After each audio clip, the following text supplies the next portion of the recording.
अहादीस मुबारका। जो मुझ पर एक बार दुरूद भेजे अल्लाह ताला इस पर 10 रहमतें नाजिल फरमाता है। मुस्लिम। तफसीर।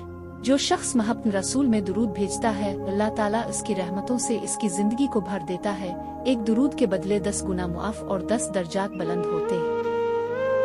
हदीस मुबारका। जुमा के दिन मुझ पर दुरूद ज्यादा से ज्यादा भेजा करो क्योंकि तुम्हारा दुरूद मुझ तक पहुंचाया जाता है।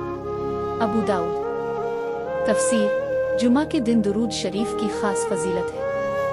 फरिश्ते उम्मत के दुरूद नबी तक पहुंचाते हैं चाहे भेजने वाला कहीं भी हो। हदीस मुबारका। तुम्हारा दुरूद मुझ तक पहुंचाया जाता है जहां कहीं तुम हो। अबू दाऊद।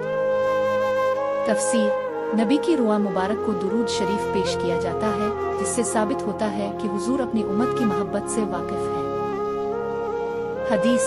सबसे बख़ल वाला शख्स वो है जो मेरा नाम सुने और मुझ पर दुरूद ना भेजे। तिर्मिज़ी।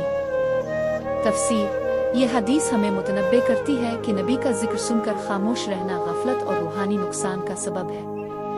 दुरूद मोहब्बत की अलामत है। हदीस।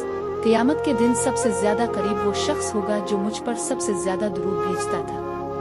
तिर्मिज़ी। तफसीर। दुरूद शरीफ नबी की कुर्बत का जरिया है। जो दुनिया में दुरूद का आदी हो आखिरत में महबूब के करीब हो।